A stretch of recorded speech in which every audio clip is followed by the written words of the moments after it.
If it wasn't already over, then Marjorie Taylor Greene's resignation announcement has completely fractured MAGA and put an end to Donald Trump's lame duck presidency, not just because one fewer Republican in the House will make it near impossible for Mike Johnson to legislate, but now Donald Trump has the previously loudest voice in the party spending all of her time calling out him for his many failures ahead of the midterms, which Donald Trump will lose in a bloodbath. It is why he melted down early this morning in a Truth Social post in which he attacked Marjorie Taylor Greene and tried to cope with his collapsing term. We are going to get into it all because boy is this funny, but before we do, if I could quickly ask you to leave a like on this video, and if you haven't already and you enjoy our channel, to hit that subscribe button because it goes a long way in supporting our work. Now, before we get into the crazy two post that Trump made, I want to start with something that good friend of the show, Adam Mockler, said last night on CNN as Republicans now try to shift the narrative around Marjorie Taylor Greene.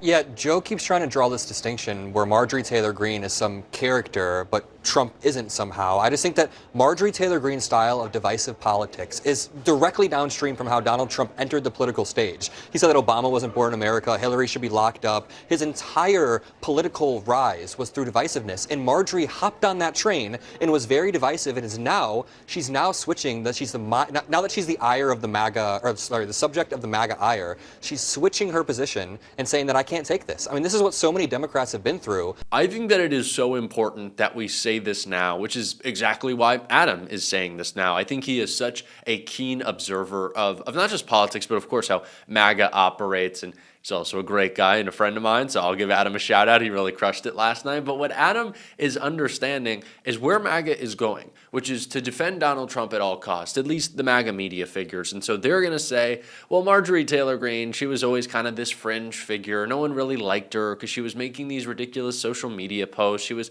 attacking all of these people. Oh, Marjorie Taylor Greene, she was just kind of a weird. Marjorie Taylor Greene is Donald Trump.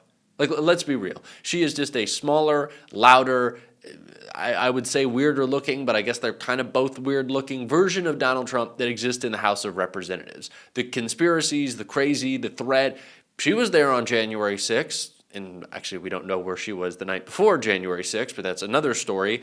Marjorie Taylor Greene is Donald Trump. These are inseparable individuals. She credits her political career with Donald Trump's political rise. So you cannot say that, well, she's a fringe figure. She's not really a part of this movement. She helped make the movement. She was certainly guiding and sustaining MAGA while Donald Trump was in his political exile, which, dear God, why didn't he just stay in? But they can't make that case. They just can't. And what Marjorie Taylor Greene will now be doing is making the case against Donald Trump, as Ro Khanna clearly stated. But she's more in touch with some of the populist MAGA base than Donald Trump is at this point. And, you know, I've gotten to know Marjorie Taylor Greene. This idea that she's only standing up for the Epstein survivors because she was snubbed on a Georgia race is just not true. I mean, maybe that's part of factors of her thinking, but people are more complex than being caricatures. And the reality is there are just a few areas where she disagreed with the president, which she spells out in her letter. She said, look, I wanted to stand with survivors. I oppose this idea of a moratorium on AI regulation. I don't think we should just have the tech oligarchs do whatever they want. And I don't like the idea of foreign wars. I don't like us shooting boatmen off the coast of Venezuela. And she says, she supported Donald Trump in 2015 when no one did. But her deviating on Epstein, on healthcare premiums, on AI regulation, on anti-war was too much for Donald Trump. And frankly, she believes he's losing touch with some of the coalition that he built.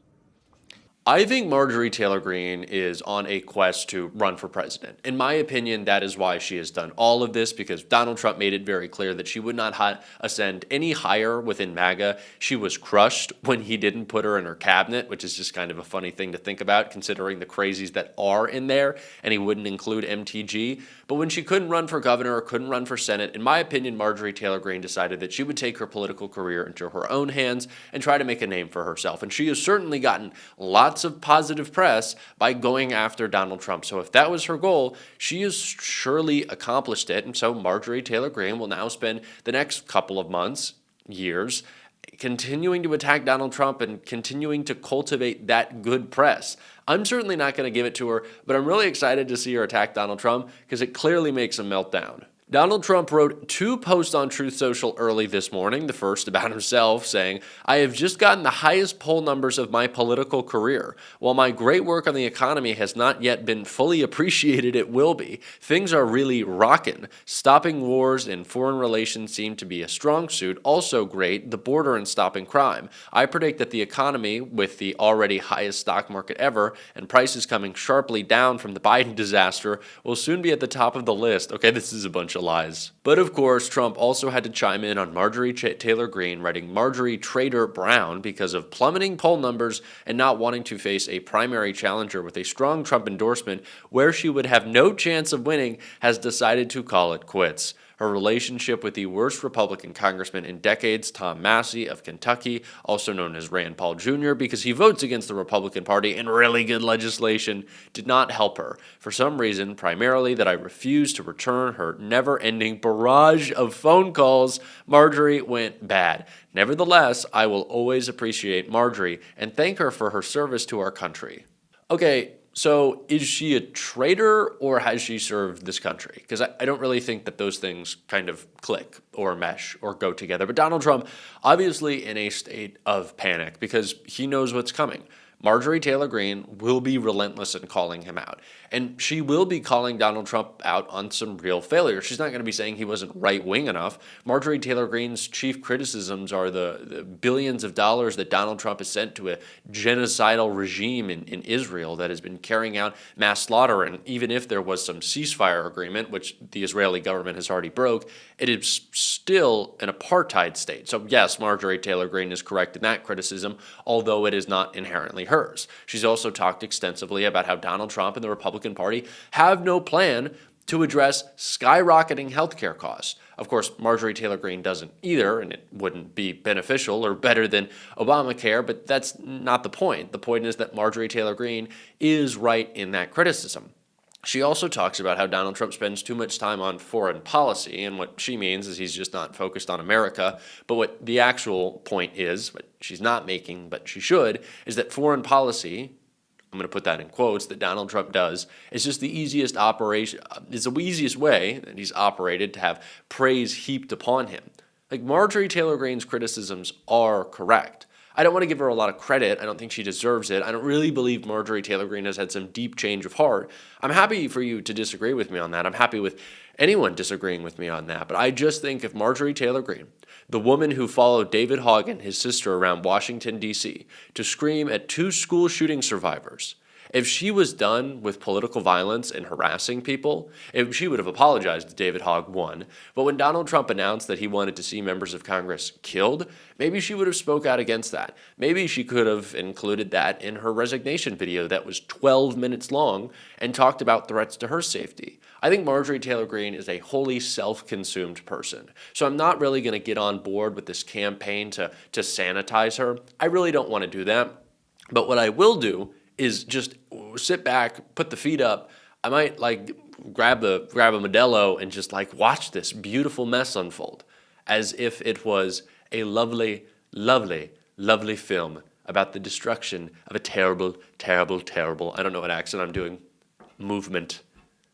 I don't know what accent that was. Y'all, I'm still sick. And so maybe I'm a little crazy in the head right now, but it's also just fucking crazy what's happening right now. It really is. Not just Marjorie Taylor Greene attacking Donald Trump, but now Fox furious with him over his love fest over Zohran Mamdani. And Chris Hayes broke it all down right here. Yeah, if you're seeing that for the first time because you were working today, that yes, your reaction right now that you're having right now is the reaction of everyone who is watching this, okay? And then once Trump opened things up for questions, he actually ended up running interference for Mamdani from some of the very same right-wing people he had invited to grill Mamdani. Mr. President, Republican Elise Stefanik has campaigned multiple times by calling Zohran Mamdani a jihadist. Do you think you're standing next to a jihadist right now in the Oval Office? No, I don't, but she's out there campaigning, and, you say things sometimes in a campaign. You used to call New York City home. Would you feel comfortable living in New York City under a Mamdani administration? Yeah, I would. I really would, especially after the meeting. Absolutely. Just days ago, you referred to President Trump as a despot who betrayed the country. You said you'd be his worst nightmare and accused him of having a fascist agenda. Are you planning to retract any of these remarks in order to improve the relationship? I think both President Trump and we are very clear about our positions and our views. I've been called much worse than a despot, so it's not that insulting. Maybe I think he'll change his mind after we get to working together. Are you affirming that you think President Trump is a fascist? I've spoken about. That's okay. You can just say yes. Okay. Okay. Yeah. It's easier. It's easier than explaining it. I don't mind. It's okay. You can just say, yes, I'm a fascist. Okay. Yeah, where were we? What? And going into this meeting, it always seemed plausible that Trump would wind up liking Mamdani. I mean, the mayor-elect perfectly fits the mold. He is a telegenic winner. He's got clear star power. He is, in one of Trump's favorite words, hot right now. But I don't think anyone expected the president to be quite so effusive, and Fox News was pretty clearly stunned. I think J.D. Vance is jealous. I think the president wants to use him as a running mate. They really got along fantastic. It was a surprise to see those two getting along as well as they did. A couple of times I asked the mayor-elect a tougher question, and the president almost helped him dodge it. This was a love fest. It's a respect fest. A respect fest. Now, Mayor-elect Mamdani is the one who requested the meeting, but I think it was the Trump administration that hoped to co-opt some of his credibility. I mean, Mamdani's whole deal, the driving force behind this successful and truly improbable campaign, has been, as you've heard 1,000 times now, the issue of affordability. Now, anyone who has been watching this show for a while is well aware of the fact that I, too, love Zohran Mamdani and actually support his policies. I think just Trump thinks he's a telegenic winner and he's a charismatic guy and he's handsome. And so he's completely on board because those are the things that Trump cares about, just like vibes and winning. But yeah, this is one of the more charming guys I've ever met in my entire life. Like easily top 10, top 5. So it was no surprise to me that he was going to go in there and completely declaw and defang Donald Trump. But the reaction that Fox has had really is hysterical because what they're coming to terms with is their inability to attack this guy anymore. To say that you shouldn't feel safe in Mamdani's New York, that this is what the Democratic Party is and it's awful. Because Trump co-signed all of it yesterday. All of it. Zohran played him completely. And that is hilarious. And we are going to continue to enjoy all of this because it feels like hell is frozen over, but we're going to keep watching it. And if you want to support that, as always, you can hit that subscribe button, leave a like on this video. If you stuck around to the end, drop a blue heart in the comments. Keep on fighting, y'all. Don't let them silence you. And until next time, I'll see you soon.